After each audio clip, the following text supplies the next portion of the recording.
जम्मू कश्मीर के नगरोटा में सुरक्षा बलों ने ट्रक में छिपकर आ रहे जैश ए मोहम्मद के 4 दहशतगर्दों को मौत के घाट उतार दिया और इस तरह सुरक्षा बलों ने पाकिस्तान की बड़ी साजिश नाकाम कर दी।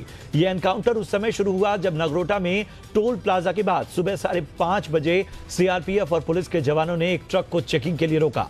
असल में खुफिया इनपुट के बाद पुलिस ने नगरोटा इलाके में सुरक्षा व्यवस्था सख्त कर दी थी। हर नाके पर गाड़ियों की जबरदस्त चेकिंग चल रही थी। शक होने पर इसके बाद सुरक्षा बलों ने जब ट्रक की चेकिंग की तो उसमें छिपे आतंकियों ने फायरिंग शुरू कर दी थी।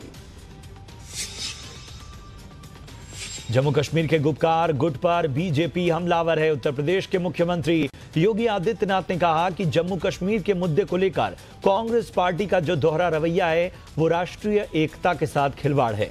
उन्होंने कहा कि कांग्रेस ने हमेशा राष्ट्रीय अस्मिता के साथ खिलवाड़ किया। सीएम योगी आदित्यनाथ ने कहा कि कांग्रेस ने उनका साथ दिया जो अलगाववाद को बढ़ावा देते हैं।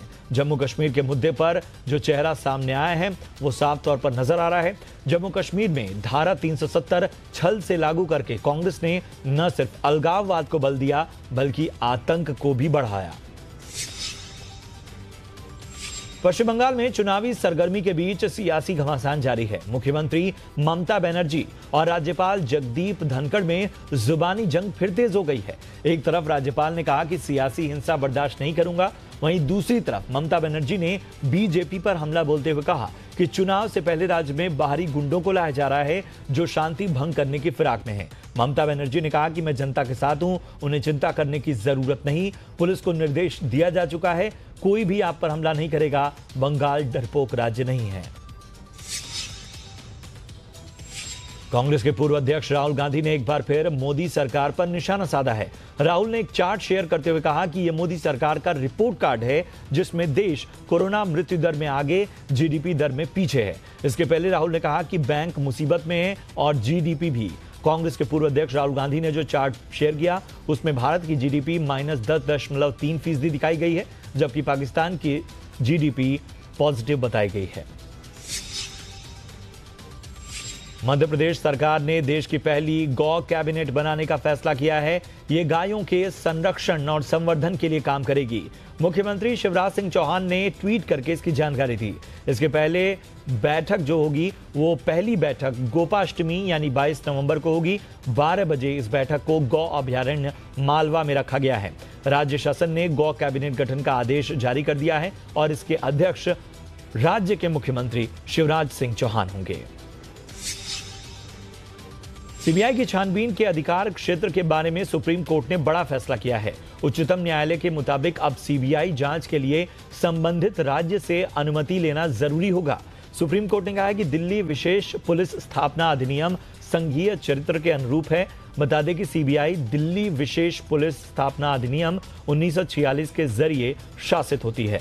इसमें कहा गया है कि सीबीआई को जांच से पहले संबंधित राज्य सरकार की अनुमति लेनी अनिवार्य है।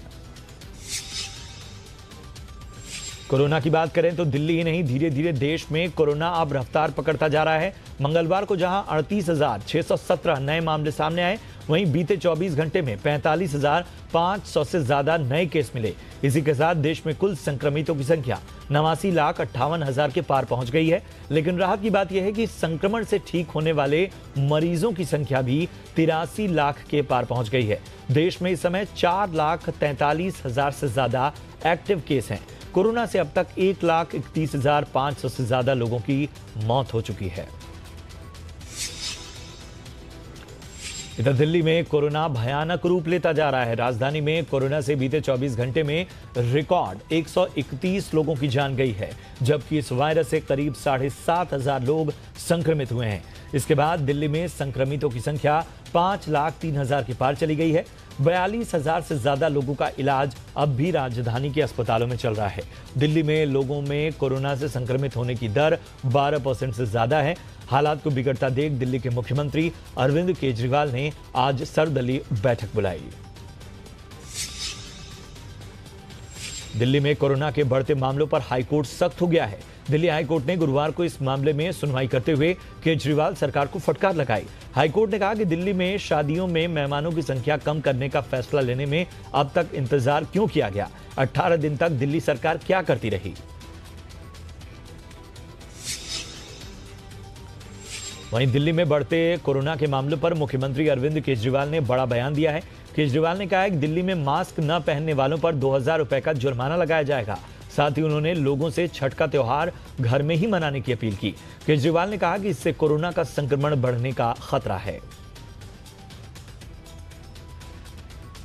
अभी एलजी साहब के पास गया था मिलने के लिए। मैं एलजी साहब को सारी कोरोना की जो दिल्ली की परिस्थिति है उससे उनको अवगत करा के आया। हम दोनों ने माना कि दिल्ली के अंदर जहाँ दिल्ली में बहुत सारे लोग मास्क पहन रहे हैं, लेकिन कई लोग अभी भी मास्क पहनते नहीं हैं। तो लोगों को मास्क पहनवाने के लिए कई बार जब कहने से बात नहीं बनती तो फिर थोड़ा सा टाइट करना पड़ता है। तो फ़ाइन अभी 500 रुपये था, इसको बढ़ा के 2000 रुपये फ़ाइन किया जा रहा है कि जो मास्क नहीं पहनेगा उसके ऊपर 2000 रुपये का फ़ाइन लगाया जाएगा।